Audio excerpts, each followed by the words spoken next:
Welcome, everyone. Welcome to our Gut Rules Masterclass this evening live on the East Coast and at whatever day and time you're watching the recording. This is being recorded and we will send it out to everyone. So, again, thank you to everyone who is here with us live and everyone who will be joining in the future. Again, this is the Gut Rules Masterclass with Russell Mariani, my dad.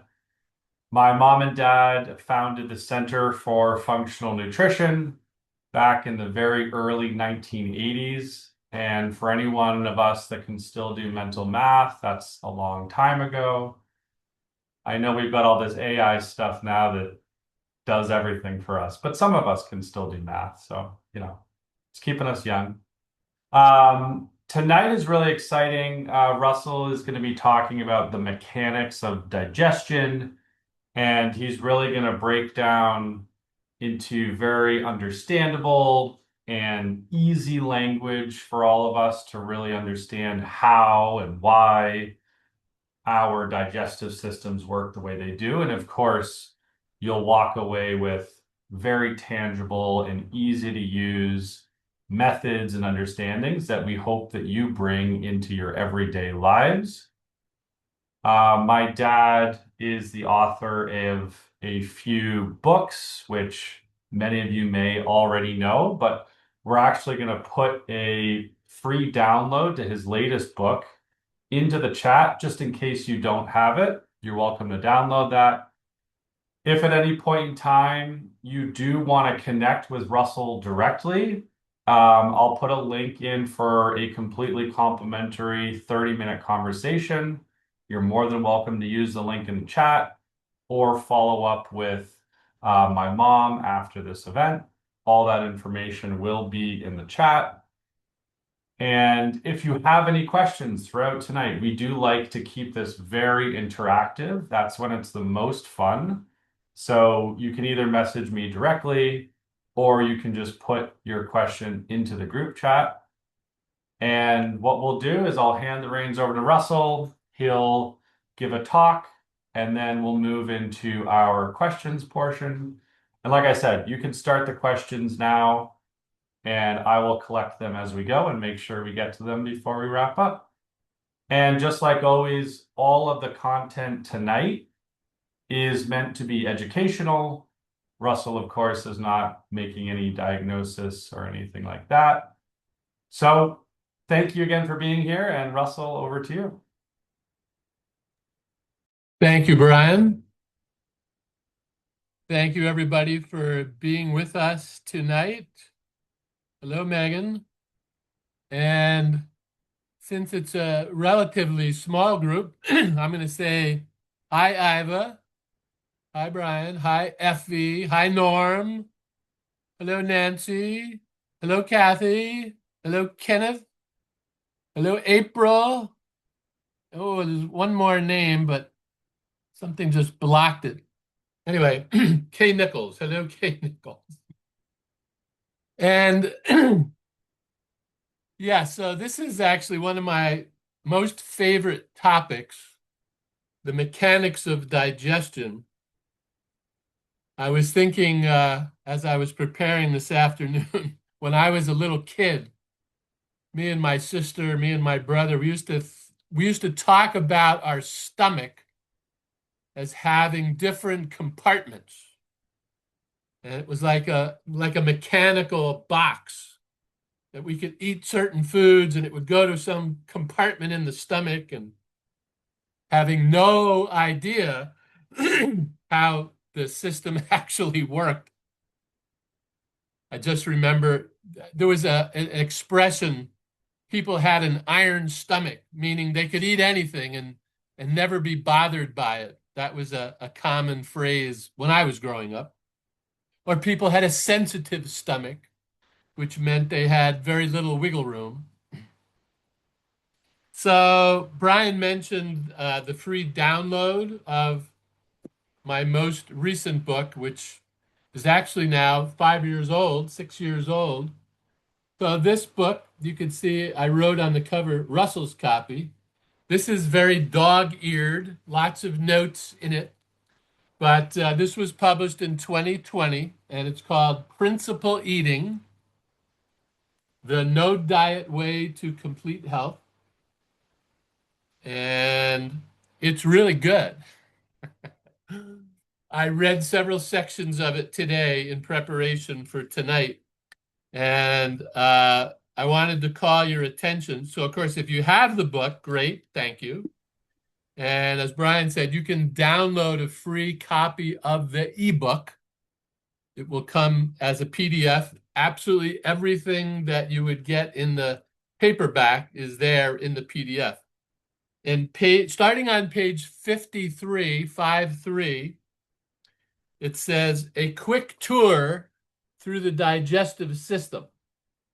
And that tour starts on page 53 and ends on page 69 with this very humorous cartoon at the end of page 69. And basically, those 16 or 17 pages describes in great detail the mechanics of the digestive system. So, and I read through that whole section this afternoon, and I was delighted. You know, sometimes when you've written something yourself and you haven't gone over a particular section in a while, it was very refreshing. As Brian said, or alluded to, one of the things that I pride myself on, one of the things I try to do is to translate difficult science into very easy to understand regular people language, lay people language, not scientific language, not doctor speak. And as I read through that section today, I thought, this is good. This is very understandable for someone who's not either interested in the science or have any kind of background in the science. And there were several moments in reading it through where I realized or I remembered how important it has always been for me, not just to understand these things about our digestive system, but to be able to communicate them in a way where the reader, you, hopefully, feels a sense of wonder, feels a sense of awe, even that we have such a miraculous body and that we have a system that normally people think of mechanically. You know, food goes in the top side, waste comes out the bottom side, and we have very little idea of what's happening in that 30-foot long tube from the mouth to the toilet bowl, basically. But it is quite miraculous what happens in that transformational ecosystem. And it's not just the microbiome. I talk a lot about the microbiome, which is this actual garden inside of us, this actual ecosystem. But there are lots of other things that happen, and we get to affect that entire system very profoundly. And so the more we know about how to eat, literally, and what foods are best and the sequence in which we do things, it really has a dramatic impact, not only on digestion and elimination, but the absorption and assimilation of foods, the production of enzymes, the production of natural antibiotics, the impact on our immune system. Literally every organ and system and cell and every function of our body is affected by the health of our digestive system and the health of our elimination system. So I thought at first I would go through this kind of elaborate explanation of every single part. And then I thought maybe I'll just do a quick summary and then open it up for Q&A. Okay, because you can all go to this section and read it over yourselves, and many of you probably are coming to this session already with questions on your mind or written down. So let me just go over some brief highlights, and then we'll open it up to Q&A. So the digestive system process begins sometimes with the mere thought of food, or the smell, the aromas coming out of the kitchen, whether you're doing the cooking or someone else is doing the cooking. And sometimes, especially if we eat the same, not the same meal, but we eat on a very regular or routine basis. We have breakfast every day at a certain time. We have lunch every day at a certain time. We have dinner every day at a certain time. Maybe we have a late morning snack or a mid-afternoon snack. If we are fairly disciplined or regimented in when we eat and generally what we eat, that digestive system will kick into gear at those times. So that if we are 10 minutes late or half an hour late from our regular routine, our body's going to let us know, hey, I'm ready for food. How come you're not feeding me? And again, if you've attended any of these classes over the months now, actually over the last few years, you'll hear me say over and over again that the single greatest complementary habit that affects our digestive system is chewing. And so that's the mouth, the very beginning part of the digestive system. And it's true. And what's so interesting about this particular habit is we have 100% control over it. And that's not true for many other sections. I mean, ultimately, we have control because what we eat, what we take for supplements, that all affects the entire digestive system. But literally, if there was one single thing that any person could do to have an instant and dramatic and significant impact on digestion, on absorption, assimilation of nutrients, and the elimination of waste, it is chewing. Most people don't chew their food properly. Most people don't chew their food long enough. And it can have a major impact, especially on the symptoms and conditions in what's referred to as the upper GI system, meaning our stomach. So the whole world of acid reflux, problems in the throat, problems in the esophagus. You've heard of esophagitis, which is inflammation of the esophagus. All those problems, heartburn, gastrointestinal reflux, acid reflux, sometimes you can solve them by just chewing your food better. No matter what your diet is, most people automatically think, oh, I should change what I'm eating. And you may need to change what you are eating. But if you're not sure what to change, the fastest way to have an impact is to chew every mouthful until it becomes liquid in your mouth before swallowing. And depending on what you're eating, that could be 25 times, could be 35 times, it could be 50 times. When I went to school for this back in the late 70s, early 80s, I lived in a study house with 25 other people. mostly all adults, all older than me. I was 25 years old back in 1980. I was the youngest person in my study house.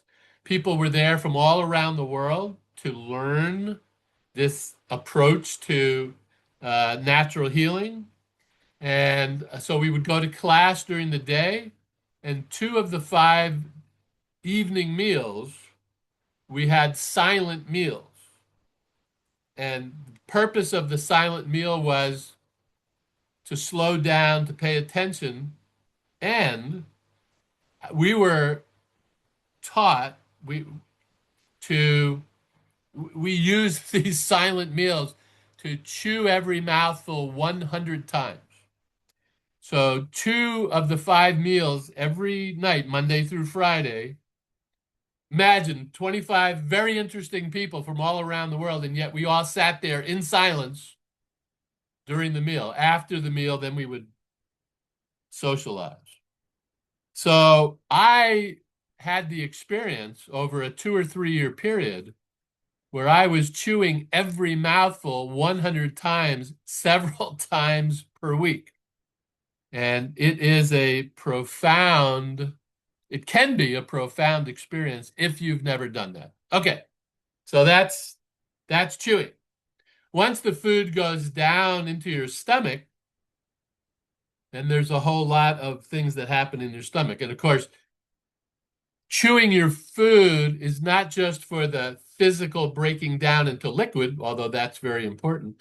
The longer you chew, the more your body produces saliva, the more your mouth produces saliva, and saliva contains the enzymes required, necessary to break down all complex carbohydrates. If you do not break down the complex carbohydrates, which means all whole grains, all vegetables, all seeds, all nuts, all fruit, it doesn't get broken down anywhere else. And everyone has had the experience of seeing pieces of undigested food in their bowel movement. So you should never see undigested bits of food in your bowel movement. If you do, there's only one reason: you didn't chew it properly.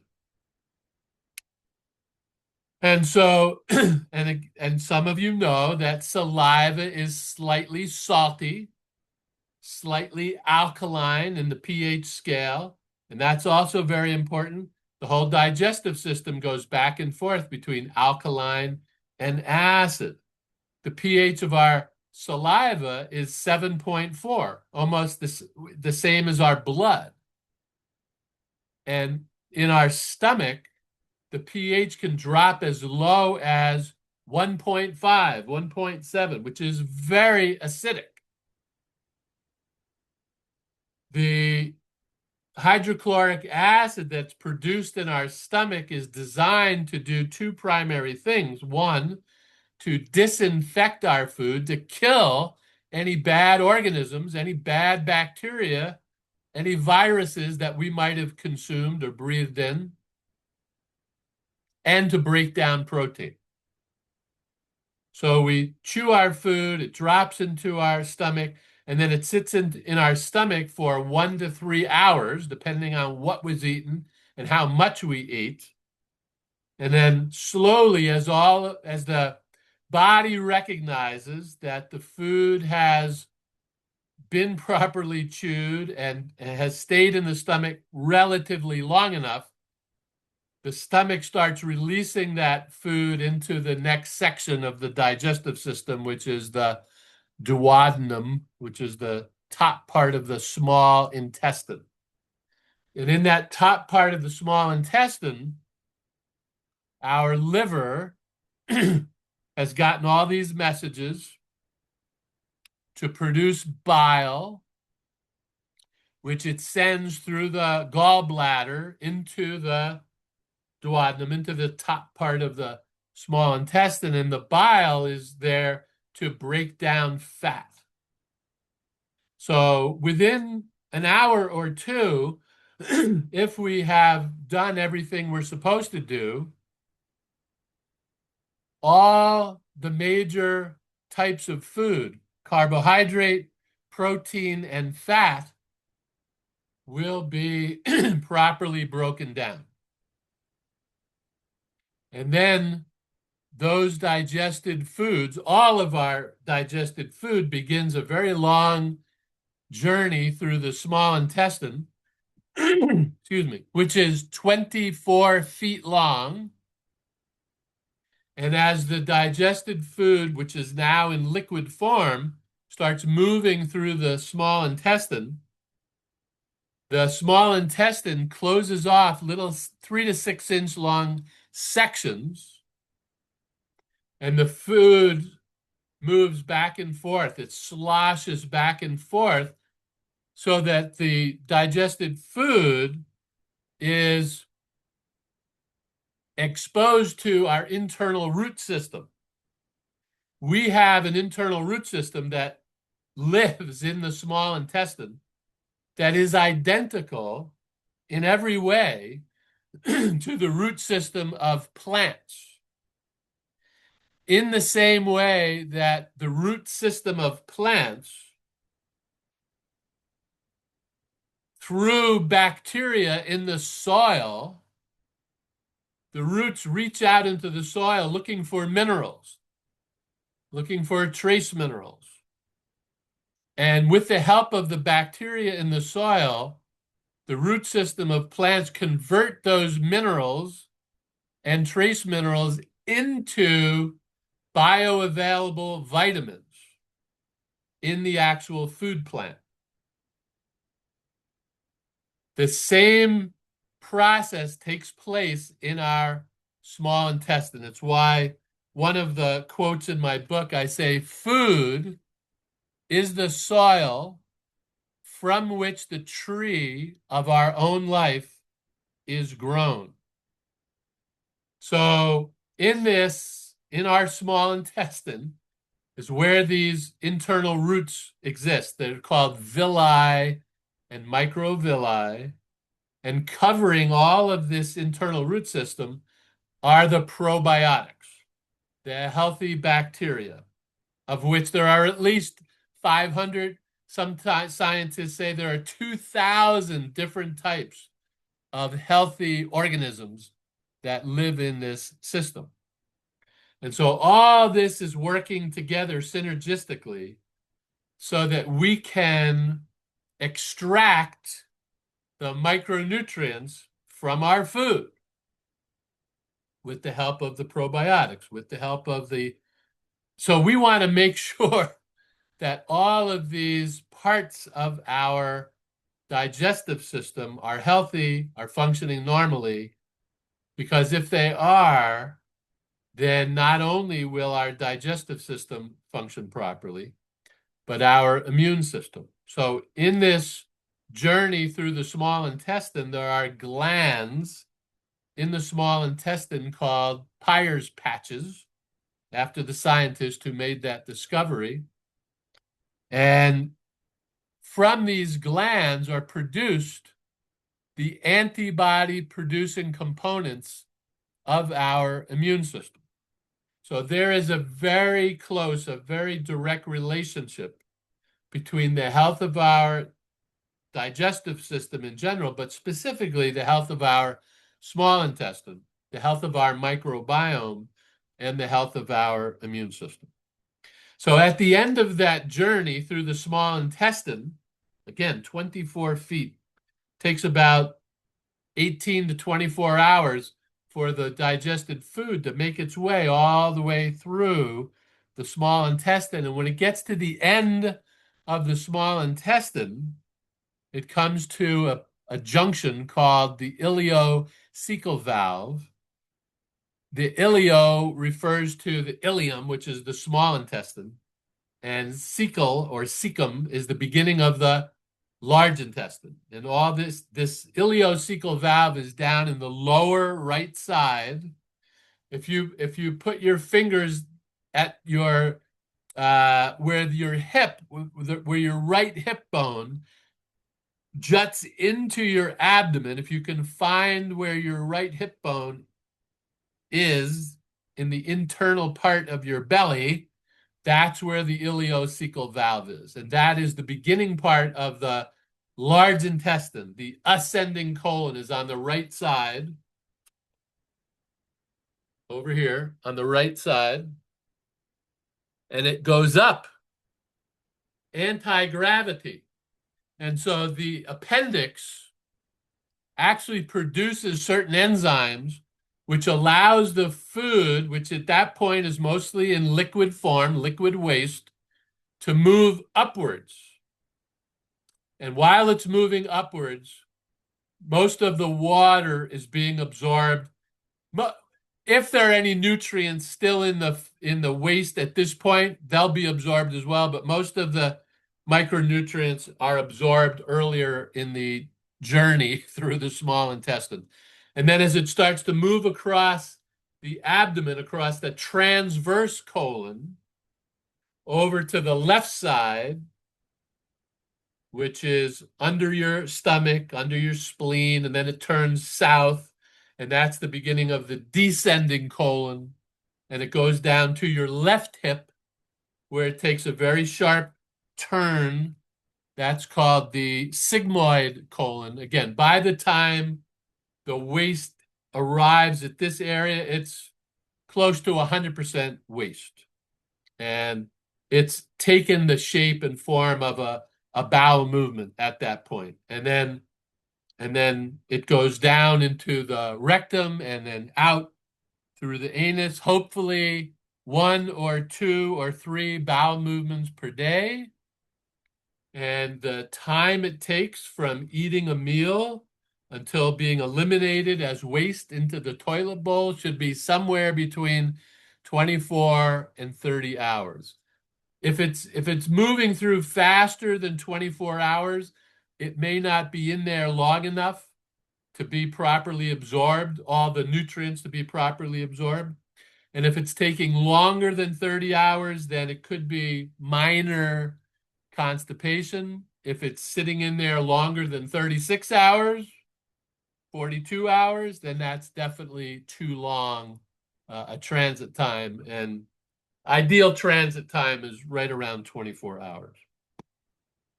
So there's lots of information I left out in that little summary, but let's stop there so that we have plenty of time for people's questions. So I'm going to throw it back to Brian and see if anybody has asked any questions in the chat. And then Brian will read those questions and I will answer them. Thank you, Russell. And thank you, everyone, for sending me messages privately. I will get to as many of them as we can. That was a very thorough breakdown and journey from my perspective. And it's not one that I think most people get, certainly on a day-to-day basis, if ever. So that was very, very informative. Okay, the first question that I have is, what is the purpose of stomach acid? And they said that apparently there's like low stomach acid. It's kind of a common problem. So, why is it a common problem? And, what is the purpose of stomach acid? Okay, great. So the primary purpose of stomach acid, which is hydrochloric acid, is to break down protein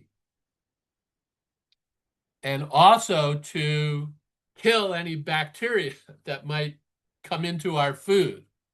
Okay? And so there's a whole category of medications called proton pump inhibitors, PPIs, that are designed to reduce the production of hydrochloric acid. For people who suffer from acid reflux, the assumption of many doctors is that their stomach is producing too much acid.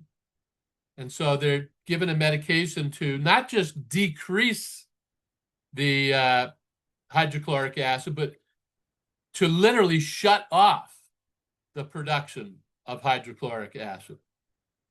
And, these medications are among the most popular and the most profit-making for the pharmaceutical industry.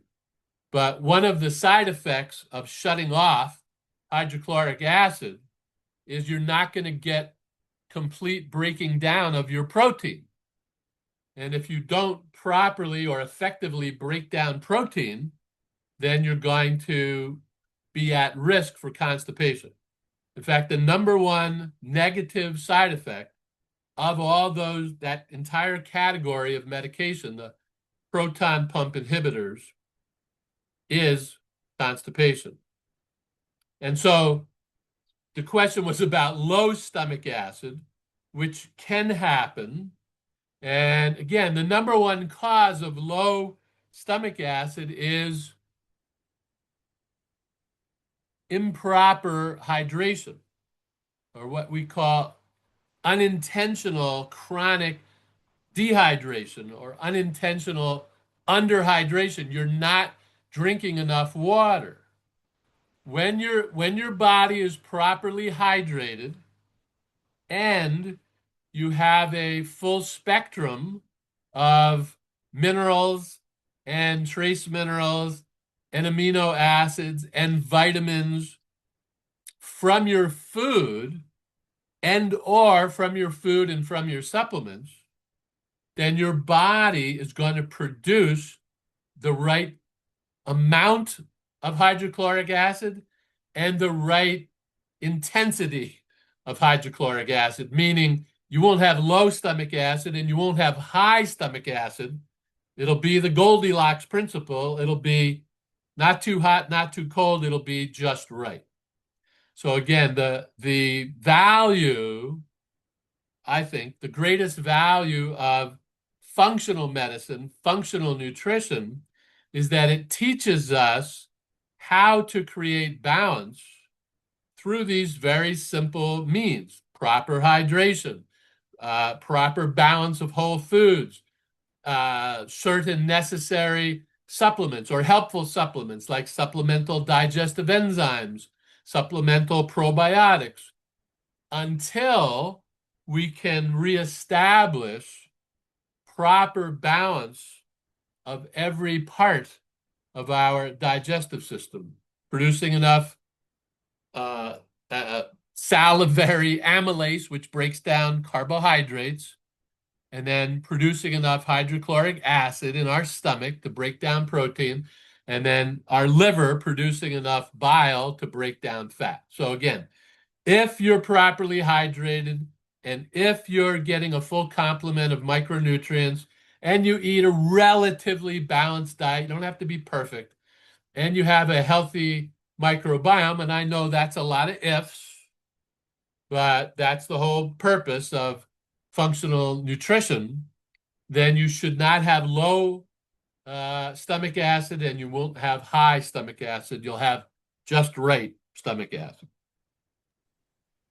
Awesome. And we've got a few questions about probiotics. So I'm just going to put two of them together. Number one, how important is it to take a probiotic if you're having issues? And then on the other side, if you're healthy, should you still be taking a probiotic, or is it maybe not one of the most necessary things to Okay, supplement? very good question.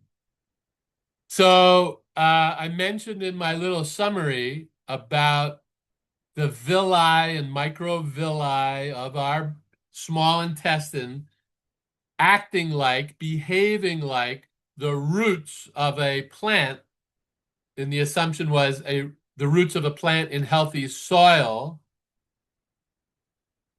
And so for thousands of years, the way people got their probiotics was from eating soil, literally from eating dirt, because they didn't have a concept of bacteria. Bacteria wasn't discovered until, the early 1900s.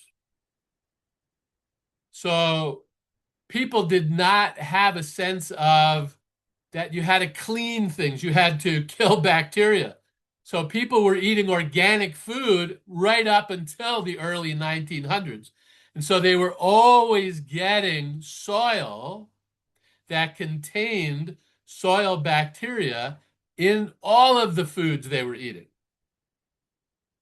And so that's where we got our probiotics. And that's still where, if you were to go to some remote locations on planet Earth today, where, people were still eating a traditional diet in a traditional way, and they had not been impacted by modern society or modern technology, uh, this is where people were getting their probiotics. And then the other way that people got probiotics was through naturally fermented foods. And fermented vegetables have been in the human diet literally for thousands of years. And then we've other fermented beverages like beer and wine, they provided, very little probiotics. So really it was in fermented foods, in the soil from organic foods.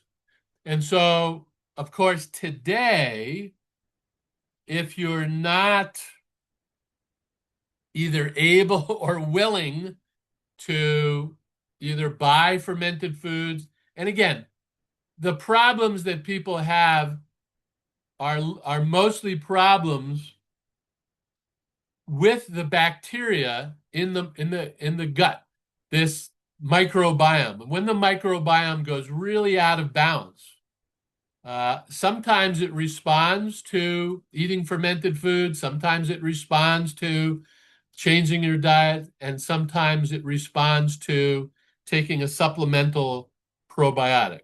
But the easiest way to begin restoring the health of this ecosystem is getting hydrated, chewing your food, taking digestive enzymes, and taking a supplemental probiotic.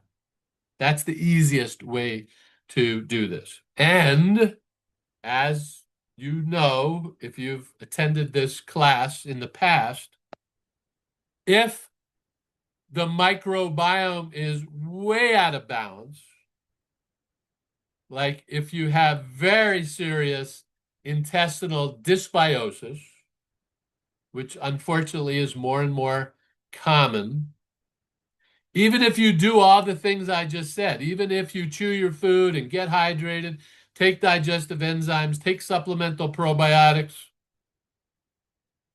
eat a organic whole foods diet, you can still not change that internal environment enough to have a complete restoration of normal activity in the digestive system.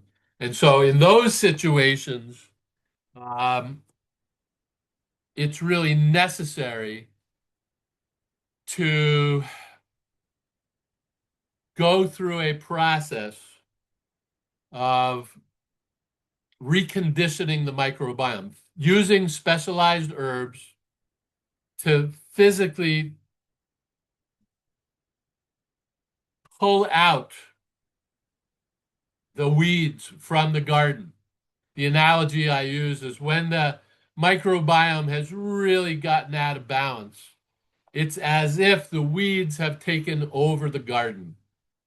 And so we really have to pull those weeds out by the roots and then refertilize that soil and regrow a healthy garden. And so this is what I describe in my book. And this is, again, using very specialized herbs. This is what I do in my private practice. I walk people through this process. I did write my book attempting to teach people how to do this on their own, and a few people have done it on their own. In fact, one of them is in the class tonight. Norm LaFleur is a great example of somebody who got the book and followed along the bouncing ball as I describe it and improved a very serious condition. So congratulations to Norm, and he has kept it. He has kept his digestive system health. Unfortunately, people like Norm are few and far between.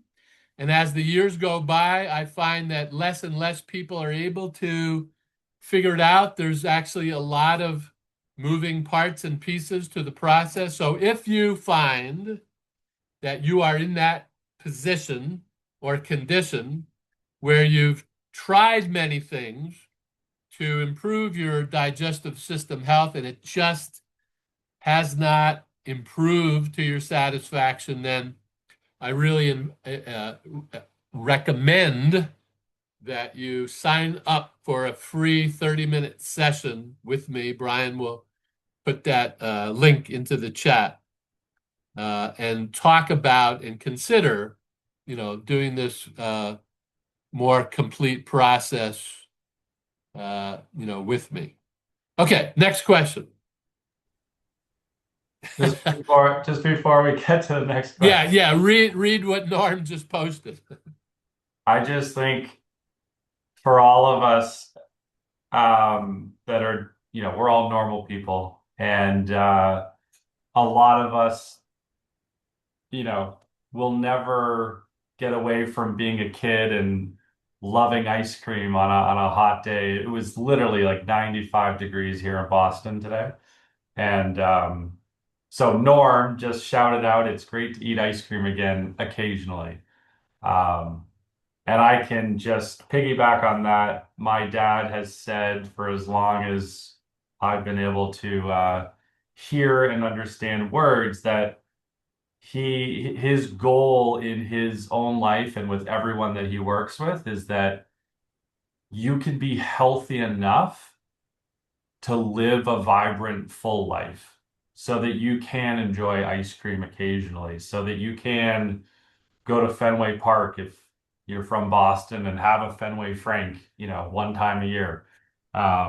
This idea of living this like very rigid life 24/7 is, I don't think, something we're made to do. Okay, back to the questions. So, Brian, let me just piggyback on what you said. So, 100% true. My goal in my own life and my goal with everyone that I work with, the only relevant proof that you have a healthy and fully functioning digestive system is to have the ability to eat whatever you want on occasion without suffering any negative consequences. Okay? So that is the goal. Now, if you have a serious digestive system disorder, that's not going to happen in the next couple of weeks and possibly not going to happen in the next month or two, but it could happen in month 4 or 5, something like that. Once you have restored the health to your digestive system, your body becomes very resilient. It doesn't want to get sick, and it's going to work with you as long as most of the time you're feeding it properly and watering it properly, et cetera, et cetera. It's going to serve you, and that includes allowing you to have the occasional treat without any negative repercussions. So again, thank you, Brian, for that. And thank you, Norm, for weighing in. And Norm had a very serious inflammatory bowel condition. I won't share any more about that, but he's a good example of someone who restored a very, very high level of health and now is able to enjoy a few favorite things here and there. I certainly do.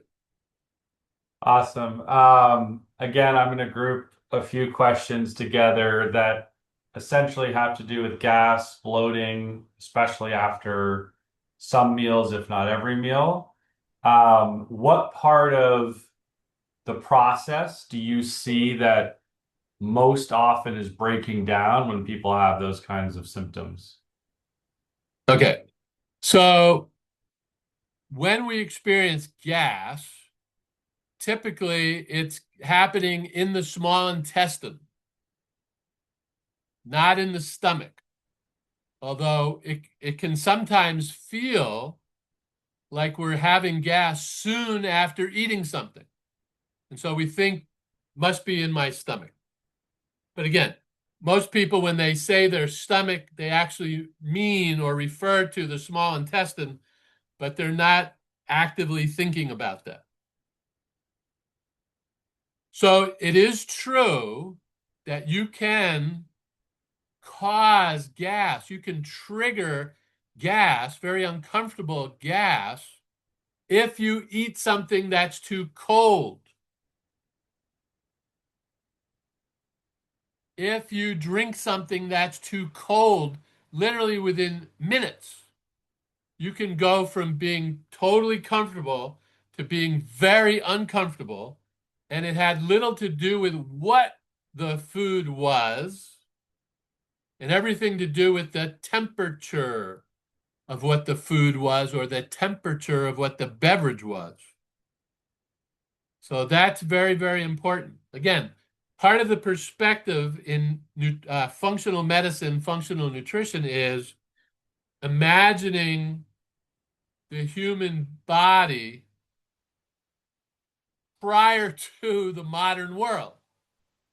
And prior to the modern world, there were no refrigerators and there were no freezers. And so people were eating foods that were fresh. People were eating foods that were not ice cold. So that's one very important cause of gas, cold foods and beverages. The second major reason why people can experience gas very soon after eating something is because they didn't chew it properly. That can cause terrible gas if you don't chew properly. The third reason would be you ate too much at that meal. And, accidentally, you didn't intentionally eat too much, but you weren't paying attention. So you accidentally ate too much. That can cause gas. And the fourth or fifth reason for gas soon after eating something would be eating too late in the day. One of the most important rules in functional medicine is when you come to when you've eaten your evening meal, hopefully somewhere between 5 and 7, that should be it. You shouldn't eat anything. You don't need to eat anything beyond that if you've eaten properly through the day. But many people, I mean, my God, this may be the single biggest, next to not chewing properly, possibly the biggest insult, certainly in American culture, is that habit of snacking in the evening after the evening meal. And it doesn't matter what it is. The mere act of eating anything 2 hours after you pushed away from the dinner table, your body is thinking, okay, that's it. This is a smart person I belong to, and they're not going to eat food at 10 o'clock at night. So I'm going to start getting ready for the major job, the major physiological job in the overnight period, which is detoxification and repair.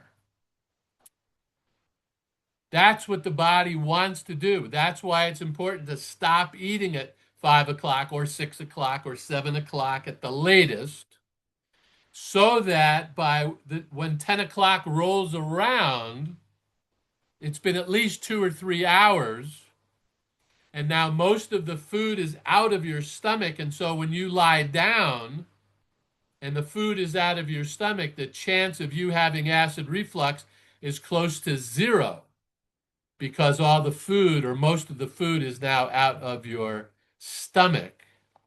But the most important reason is for what I just said a minute ago. Your body is genetically programmed to detoxify your body and repair your body while you're sleeping. But if you eat anything, a couple of potato chips, a couple of pretzels, a piece of pie, God forbid, a bowl of ice cream. The worst time to eat ice cream is before you go to bed at night. And probably that's when most people have it. So I tell people all the time, look, if you're going to have ice cream, have it in the middle of the day, not at night. But if you eat anything at 9:30 or 10 o'clock, or God forbid later, you have caused your entire digestive system to charge into gear, to get back into gear. And now it's going to take an hour or two or three before your digestive system starts shutting down. But if you ate something at 9 o'clock or 9:30, now it's 12 o'clock midnight or 12:30 or 1 o'clock in the morning or 2 o'clock in the morning, and you've taken away from your body, most of the time unintentionally, but now you know better, you've taken away precious time that your body wanted to devote to detoxification and repair. So again, all these things are so important. And traditional people, based on everything I read over the years, did not eat late at night. Most people were farmers. Most people were tradespeople. The very, very small percentage of the people throughout history were in the elite, 1% or half of 1% of rich people. Those people might have eaten late at night, but the overwhelming 98, 99% of human beings would eat a large meal first thing in the morning, possibly a second meal around noon or 1 o'clock or 2 o'clock, and then that was it. And our body today is still remembers, our genetic heritage for thousands of years is used to that kind of rhythm. And so again, eating late at night is a major, major insult. And so there's an opportunity, being hydrated, chewing your food, not eating late at night. If you just employ those few habits while you might be exploring these other areas, you can cause a dramatic improvement in your digestive system and your overall health. All right, next question. And this, I don't know, it might have to be the last question. I don't know how we doing, Brian. Yeah, I'm actually just gonna group. There's two questions that were sent in the whole group chat that I'll just hand to you, and then we'll wrap up with some closing thoughts. So one of the questions is, if you have had your gallbladder removed, is there a problem with the bile breaking down fats? That's question one. Question two, does having your appendix removed contribute to digestive issues? Yeah, okay, great. So actually, in that section of the book that I referred to earlier, page 53 to 69, I talk about this very specifically. And fortunately, it's an easy answer. And the answer is the body is amazing in its ability to compensate, even if you're missing your appendix, even if you're missing your gallbladder. So if your gallbladder is removed in surgery, the gallbladder basically doesn't produce anything. It's a conduit for the bile from the liver into the duodenum, into the top part of the small intestine. So even though they remove the gallbladder, they have to surgically make sure that the conduit still exists. So you can be you can have your gallbladder removed and still have perfectly healthy digestion, still have the bile delivered from the liver into the small intestine. So that's a very good question. It's a totally legitimate concern, and the body compensates. And of course, surgically, they have to make sure that the bile is going to move from the liver to the gallbladder, from the liver to the small intestine. And the same thing with your appendix. I mean, there are thousands and thousands and probably millions of people, especially of a certain age, because the appendix used to be taken out fairly routinely. And even though we discovered in the last 40 years that the appendix does have a function and it does produce enzymes to help with the movement of digested food up the ascending colon. Again, you can live, you can be perfectly healthy and not have your appendix, having had your appendix removed. So, but this, if you've had your gallbladder removed and you've had your appendix removed, or one or the other, we could make the case that even more than someone else, you want to pay particular close attention to the things that we've been talking about tonight. Chewing your food, not eating late at night, possibly taking supplemental digestive enzymes, definitely taking supplemental probiotics, paying attention to your food, et cetera, getting the right balance, eating organic. All of these things are going to help your body do a better job of compensating for the lack of an appendix or the lack of a gallbladder. Awesome, thank you. And just some closing thoughts from you, Russell, and then we'll wrap up for tonight. Um, so the closing thought would be, if you have never read this interesting book, especially after my reading several sections of it today, I really was delighted, in reading my own book. It is very, very helpful. It walks you through the whole process. It answers a lot of questions. So that would be one closing thought. And again, you can get it for free.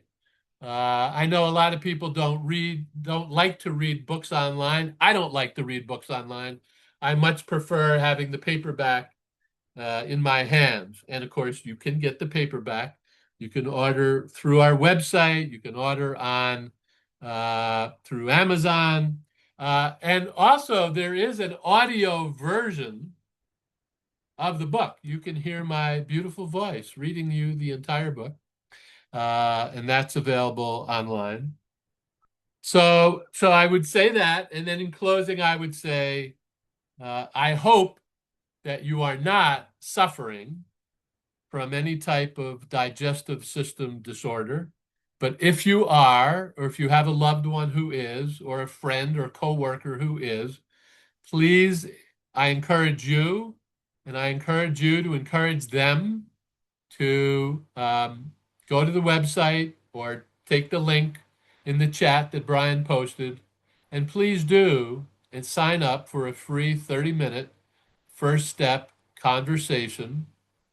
It is completely free. There's absolutely no obligation to do anything other than to have a conversation with me and let me hear what you're going through, because the chances are extremely high that I can help you. And I know directly what it's like to suffer from an inflammatory bowel condition. I know what it's like to have gas, bloating, and cramping, to be very uncomfortable in that area. It was the most distressing time of my life. And I know what it's like to be symptom free. And I've been mostly symptom free for the last 50 plus years. So it's very important to me to maintain my own digestive system health. And it's one of the great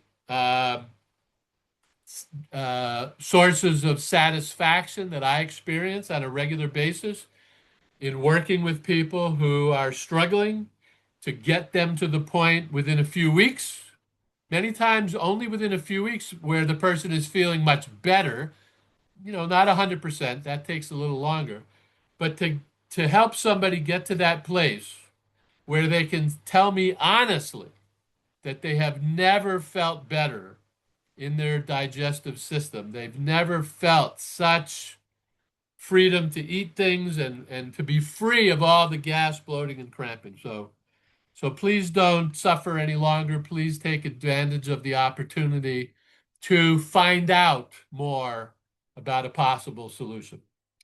So thank you, everybody. Thanks for coming here tonight, and I'll turn it back to Brian to close us out. Thank you, Russell, for an amazing masterclass. Thank you all for joining live. These are only magical, awesome, informative, educational opportunities because we do them together. We literally build these events together. We do them with you. Your questions, you showing up makes this all possible. Thank you for everyone who will be joining, watching the recording. We're very, very grateful. As I'm sure everyone felt tonight, this work is very, very important to my dad. He does it because he loves this work. He's dedicated his whole life to it. So thank you for making it a special masterclass tonight. And we wish you very well. Have a beautiful evening. Have a great day whenever you are enjoying this. And we'll see you all very soon. Thank you. Good night, everyone. Thanks, Brian. Thanks, Megan. Thanks, everyone, for being here, and good night. Thank you.